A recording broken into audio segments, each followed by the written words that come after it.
Hi everyone, this video I've done for you is about self-defense law, about what can and can't be done when it comes to self-defense law. Also looking at some of the myths which present themselves around self-defense as well. This is taken from the BTEC course that I've been studying, and we'll link into some of the work that students will be doing later on within the year as well. So it'd be quite useful to have an idea, and I know this will be quite new to some of the higher grades I've got and my assistant instructors, because it's not stuff that's talked about on a regular basis. So first things first, just to let you know that when it comes to self-defense, there are three laws which have a big impact on that one, and that is the Criminal Justice and Immigration Act, the Criminal Law Act and Common Law Act.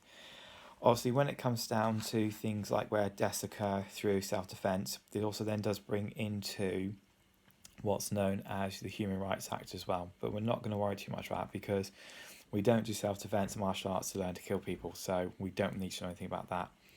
But it is obviously a key thing to think about in terms of what happens when it comes under the others. So under the three laws, basically what it says, by law you are allowed to defend yourself.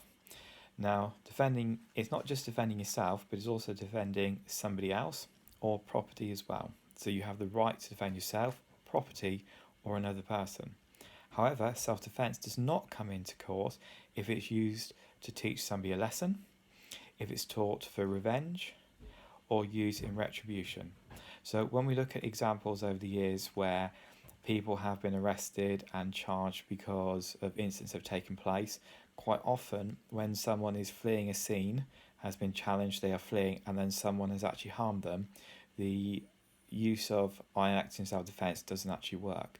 So when someone's confronting you, being threatening and challenging somebody or attacking somebody or something, then that's when you use self-defense. Whereas if you shouted at them, they're running away, and you go after them, then you can't use the term of self-defense unless you're acting what's known as using self-defense in order to act and help within making the lawful arrest of an individual. So those are the only times self-defense can come in. Other things we need to know about is when it comes to self-defense law is, are you allowed to strike first before actually being attacked is a common one, and actually by law you are allowed to preemptively strike. So if you were to take the example of in a situation and you're feeling scared and threatened and you thought someone's about to commit a terrible act of violence on yourself, and you would be allowed to actually strike to give yourself the time to be able to escape and get away. That would be deemed under self-defense. That is what the law would probably say. And it's then about trying to prove that you wouldn't be in a situation where you didn't feel threatened. That would have to be proved in the court of law if it was to go that far.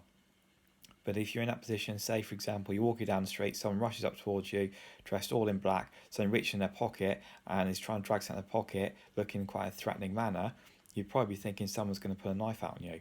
You're not going to wait and see if they're going to pull out a knife and try and stab you. Odds on in that scenario, you might be thinking, I think I'm going to be in trouble here, I need to do something, and it's quite likely at times that people have been known to lash out and hit out because they feel panic threat and that life is at threat. And therefore then look to escape, and it's had to be proved afterwards how that scenario and that person that actually came up towards you and was acting in a threatening manner was not in the point where you were misreading it, because no one can prove at that time in how you're feeling with the adrenaline and everything flowing through your body and your emotional state at the time, how you're actually feeling and whether or not you're actually thinking in a correct manner. So there's one there. Can you use weapons in self-defense is another common one that comes into play, and yes, you actually can use, and have been scenarios where people have been charged with manslaughter with the use of weapons when it's come through, and others who've used weapons before and actually got away under self-defense law. Now, there isn't a list of what weapons you can and cannot use, as for a lot of people do sleep with weapons around close to bed when they go to bed at night, in case they're startled by a burglar in the middle of the night. There isn't, as I said earlier, a set list of weapons you can and can't have, so you don't suddenly go in the kitchen if you think there's a burglar in the house and decide which is the correct length of knife for self-defense. It doesn't quite work like that, because through the mad panic of everything that's going on, the fear of this is safety towards your family, you like to grab the first thing you can physically grab hold of, and it's actually just in terms of if you end up accidentally having to use a weapon in terms of self-defense, it's only using it within what is absolutely necessary for it. So, for example, if someone comes at you with a weapon and you grab something and you struck them with that weapon once to try and stop them from hitting you to get them to run away, then obviously in terms of that side of things that would be. But if you obviously hit them with, say, a baseball bat and they're on the floor and you batter the life out of them with a baseball bat, that obviously wouldn't come under what's known as self-defense. And the final part of this one is the idea that as a martial artist you have to give 3 warnings.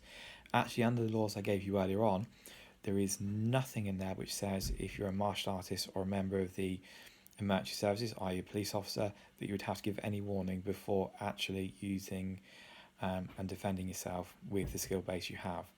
Obviously, when it comes to being a trained martial artist, the amount of force you need to apply is obviously going to be a lot less than somebody who is an untrained person, but you do not have to give the 3 warnings.